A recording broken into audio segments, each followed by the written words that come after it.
Well, good morning and welcome to another episode of Morning Mojo with me, your host, Shane Solomon. Today we have the prestigious car brand represented. That is Audi. We've got Stephen Humphreys in the studio. Good morning to you, Stephen. How are you? Good morning, Shane. I'm very well. Thank you very much indeed. Well, listen, you are the best, they say, in your price range. Joke, Thank you. Very nice of you to say. No, you're the top of your game, and that's what we do here on Morning Mojo. We get people top of their game in whatever they do, and you're in the sales industry as a career. So, what I'm looking for straight off the bat for people tuning in on their kind of business journey, any kind of tips, any kind of tricks that you can drop on them this morning that could help them in sales, if you was to sum it up. Wow. Well, Shane, it's quite boring, really. It's about being honest, doing what you say you're going to do, being polite, being businesslike, integrity, all the important catchwords that and phrases that you have.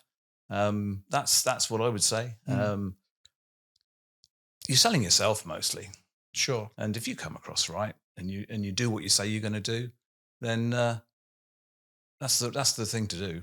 And where did you learn this, Stephen? Because we're not born salespeople, are we? So, No. At what point of your journey did you hone in on the skills that's led you to your career path now? Wow. I mean, I was quite shy as a child, and I probably still am underneath. For me, I started way back in the 80s, selling door to door, because that was just the first job that I applied for, and I got it, and actually it worked. Sure. But it took me a while. You get a lot of no's, and you have to develop a thick skin. But obviously now working with Audi, I mean, I've been with Audi since 2007. I've been in the motor trade for 30 years this year. It's a long time, and that's quite different. I mean, obviously working with Audi, you're working with a brand that's the most desirable premium brand in the UK. Sure. So customers are coming to you already positive. They already are looking, favourably upon their visit to the showroom or their phone call or their inquiry. So that's a good basis to start. Sure. You're not having to sell the brand because it's already sold. Indeed. You're just kind of reassuring. You're selling yourself. You just got to listen to customers. You've really got to listen to customers and help them to make that journey that they want, because it's all about dreams, right?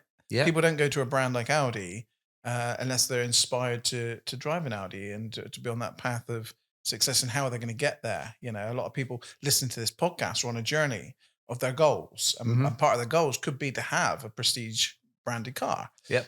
Not that there's anything wrong with any of the others, that sort of thing. It gets you from A to B. I always say that, but there is an experience, isn't there, that a prestige car like Audi brings you, and how you feel. And I think of how you feel is a big makeup in our journeys and the feelings. You're spot on, Shane. So, Stephen, I want to talk about challenges in work. I'm sure it's not always been an easy ride within sales. What challenges have you faced in your career in sales, and how have you overcome them? Wow. Obviously, but I guess it's the hardest is when you start a new job, because you're getting used to everybody, your colleagues that you're working with, your management, new set of targets. Sure. And that sort of thing. You then have to obviously develop that and learn how to work with other people, and that's never really too much of a problem. And the culture as well. So different places you go into has a different feel, the way that they work. Particularly management. That's the thing, getting used to that, really. Sometimes that works well. Sometimes that can be a bit more of a challenge. But I guess that's the thing, really. It's working with different personalities. What about personal development then? Do you do any kind of personal development for yourself? Do you read books? Do you listen to audios? Do you do any of that? Or is that something you just not bothered with? No, I'm a strong believer in that. I might be having been doing this quite a while now, but no, I strongly believe in personal development, and I go on a lot of training courses. Obviously, a lot of them are online these days. Working with a brand like Audi, then obviously they're continually upgrading and improving their products, and new products are coming out. Obviously, we're moving a lot to electric vehicles at the moment, so that's a whole new learning curve. So learning is a big part of what I believe in and what I try and do. Um, and obviously, it's a hot topic, really, isn't it? Oh, it's huge. I mean, it's huge. I mean, I always make sure that I'm a audio kind of guy, YouTube kind of guy. I like to take my personal development through that basis as opposed to reading books. I can read. I'm fortunate enough I can read, but my attention is not so good on reading. I can literally read a couple of pages and I'm done. I can't, but I can consume audio, especially whilst driving, because you're on a commute of say 20 minutes, and that's why we try and keep these podcasts to 20 minutes. Absolutely. And you can absorb that audio just like the radio, and you can be specific of what you're tuning into. So in this case, we're talking about sales, personal development, things people can do today, and you can just consume that in 20 minutes and you're done. Yeah, absolutely. I mean, I like to listen to podcasts like EV News Daily, um, and one of my contacts through LinkedIn here in Cornwall, Trevor Lee. He does a podcast. Do you know Trevor? Trevor is an absolute star. It was Trevor inspired me with podcasts way back when. Wow, because he's got his own podcast. He as has, well. yeah, very successful one too. Yeah, and he does training as well. He does media training, yeah. Yeah, absolutely on speaking and presentations. That's right. And I've attended a few of his courses online, and they're just to get the little snippets every now and again. I've been doing it a long time, so I kind of know what I'm doing. Sure. But it's still nice to brush up, top up, yeah. Yeah, on the little bits and pieces here and there, just to sort of just improve, really. And going back to what you said about reading, I'm not a big reader either.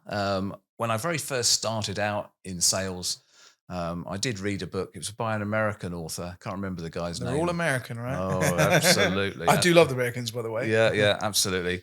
And it was called Keys to Human Relations in Sales. I've always remembered it, and I've still got it, and I refer back to it. I have done every now and again, because it's just nice. There's lots of anecdotes in there, and it's just nice to just read a few stories. Yes, they're American, and you have to sort of kind of translate that a little bit.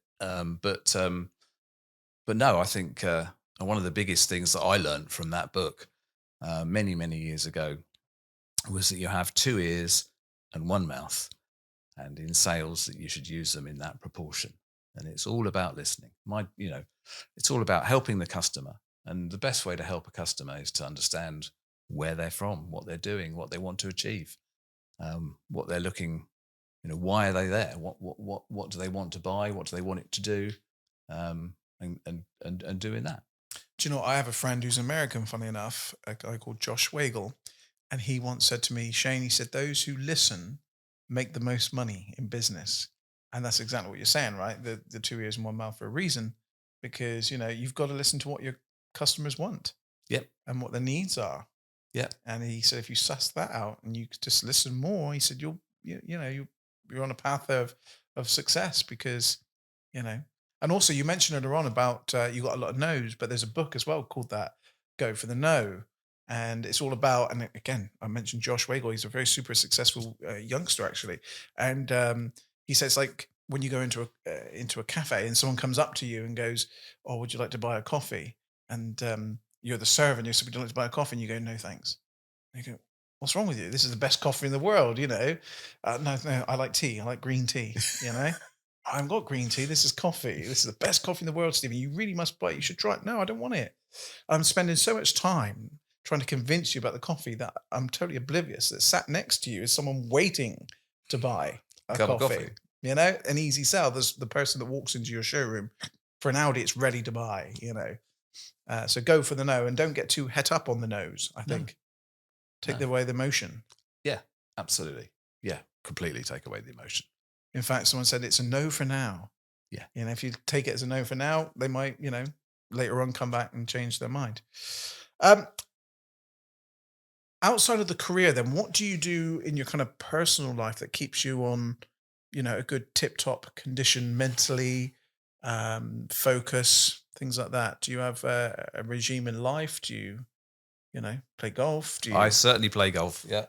Thoroughly enjoy my golf. Try and play twice a week, sometimes 3 times in the summer. Blimey. I'm on Must a be pretty committee at good. my golf club, so yeah, I'm well involved in golf, and St Austell Golf Club is my home. Is that right? Yeah, Oh, so you're up there yeah. with like Gary Warren and Oh yeah, Glenn Barrett and yeah, yeah, oh, yeah, amazing! I love it there. yeah. A lot of people you all know. Yeah, Well, I've seen you up there as well, I yeah, yeah, think. yeah. Yeah, yeah. Alan You Lund. you MC'd a Yeah, Alan Lund is up there. yeah. There's so many people. Mr. Hooper, I know up there. Oh, Yeah, yeah, absolutely yeah. fantastic. With all of those and more. And what does golf do for you then?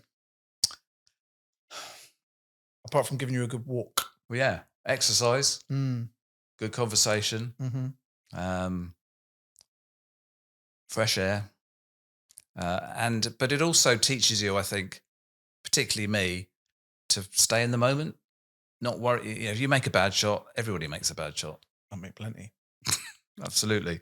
You wouldn't play last time.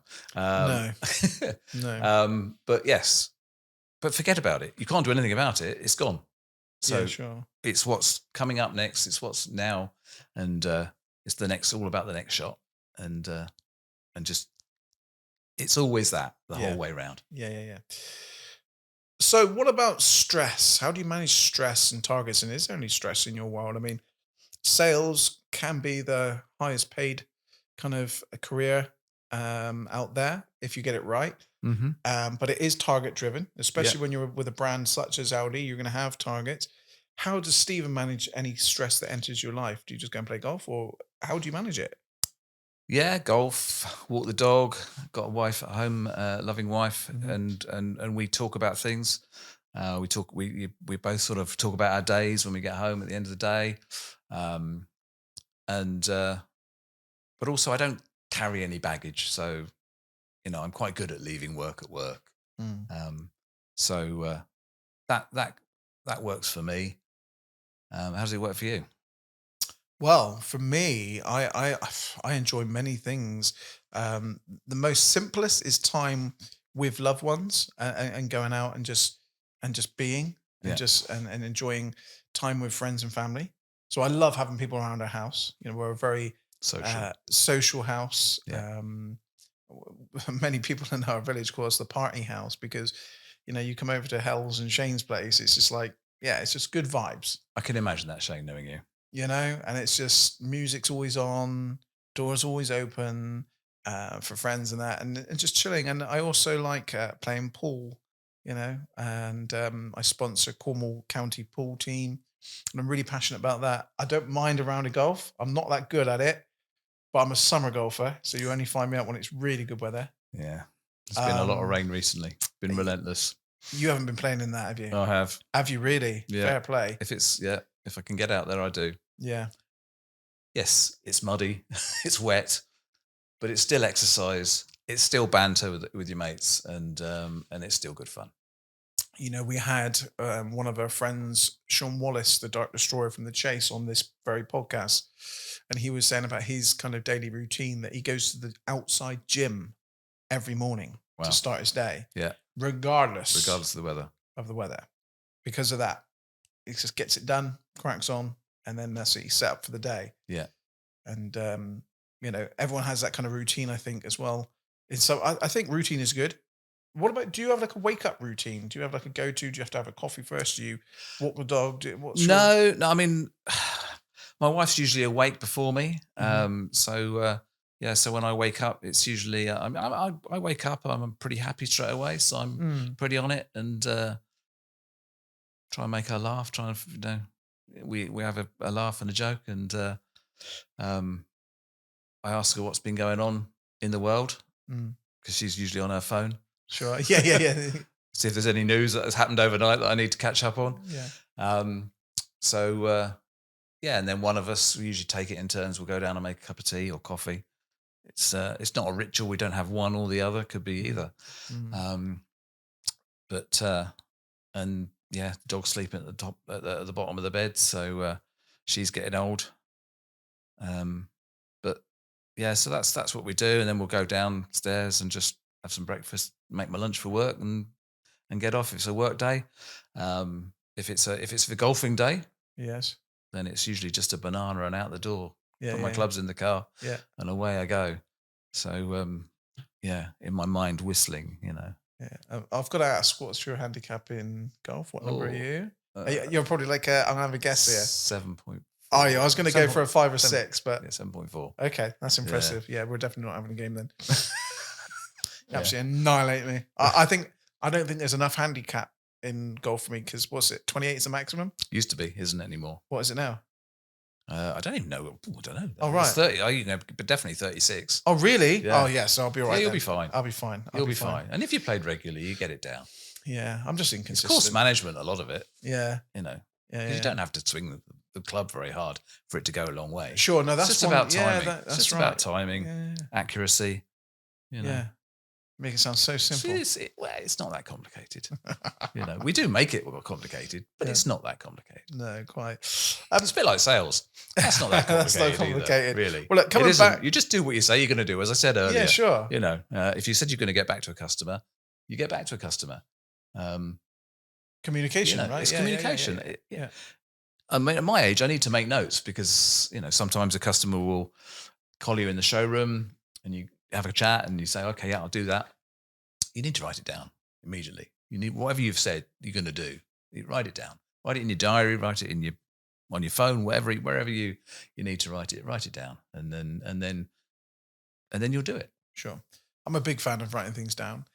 Especially as I've hit my 40s, I don't remember things as well as I used to. I think you're pretty good for memory, to be fair. I do meet a lot of people, and that's one thing I always like. Okay, yeah, that's Stephen, that's Louise, that's Clive, yeah, that's Ruth, that's Josh. And it's wow. Motivational life lesson that you've learned in your time on planet Earth so far. Have you got any at all? There's people, I suppose, that I've listened to in the past, like Steve Jobs. I mean, he's probably comes up on a lot of your feeds, I guess. I mean, some of the things that he used to say and stand up and say was quite inspiring. He was great, wasn't he? Yeah. But because I've always been heavily involved in sport, predominantly, I look at sort of sportsmen and, golfers, people like Nick Faldo. Oh, you learnt with him. I used to have his videos.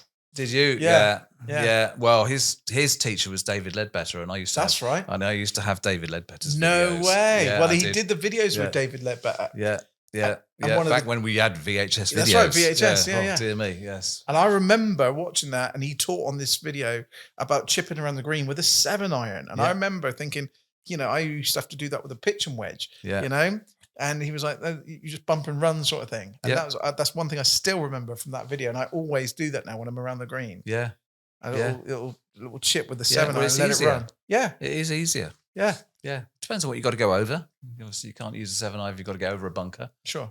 But yeah, no, definitely. So sporting heroes, people that work hard, practice, just self-discipline.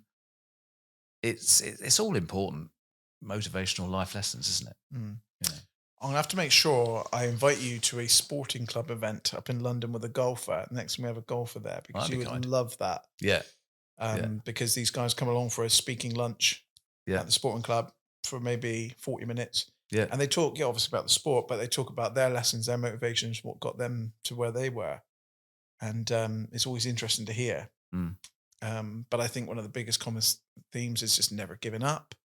A bit like you're going to, go for the no, things like that. Yeah. Well, when I was young, I mean, I didn't grow up in Cornwall. I grew up in Surrey, and I, to earn extra money as a school kid, I used to caddy at Wentworth, which is close to where my parents lived. What a pleasure. And so I actually caddied for the club pro there, who you will have heard of, Bernard Gallagher. So I actually caddied for him for over a year around Wentworth and occasionally at pro-ams and things like that. And obviously he was 3-time Ryder Cup captain. In fact, he's the most. I don't think anybody else has done it 3 times. To be fair, yeah. So that was interesting. I learned a lot from him. Yeah, I think I've just got my golf team sorted for my next Cornwall Channel golf event, which I have got coming up. I'll tell you about that after we finish filming. Just to finish up now, because we're getting close to the end of our 20 minutes. Cool. Best piece of advice that someone has given you? Probably for selling and for dealing with customers in lots of different scenarios you need to listen to them. You need to listen to what they want. And you need to care. I care about helping them find their solutions. And I don't know that everybody does. But of course, being in the job a long time, I have a lot of lovely, loyal customers that come back to me time and time again because they know that I care. That's right. They know they can trust me. They know I'll be honest with them, and the relationship just works from there. Mm-hmm. Just be kind. Just be kind. Be yourself. Yeah, absolutely. And Shane. listen. Yeah. Well, Stephen, it's been a pleasure. It's been a long time coming, actually. I've been wanting you to come to the studios for ages. I'm so glad you've been able to make it. That's very kind of you. And I certainly enjoy your brand. I enjoyed that lovely electric vehicle you put me in not so long ago, actually. No, that's right. Yeah. And it's Q4, wasn't it? Mm-hmm, mm-hmm. Q4 e-tron. Fabulous. And it's amazing. It was what you come to expect from a prestige brand like Audi. And I'm still working my goals to the Audi A8. And one day I will be down to see you to get one. Absolutely. But till then, I'm still working towards my goals to make sure I realize that. But I'm doing that by picking up all these wonderful tips I'm getting from people on the Morning Mojo show. Good on you. Well, there you go. That's the end of another Morning Mojo podcast. Thank you so much for tuning in. Really do appreciate all your feedback. Keep them coming in. I love to read the comments. Now, as always, like I like to say, share it, like it, love it. Make sure you subscribe, hit that notification bell, and make sure you connect with these people. I'll make sure we tag them in our show notes and things like that. They're on LinkedIn. Stephen Humphreys is no exception. So, as always, my thanks to the producers of this podcast, and that is, of course, Megan and Jay, for mixing it all together, making it all work. And until next time, make sure you have the most amazing remainder of your day. Thank you very much, Stephen. Thanks, Shane.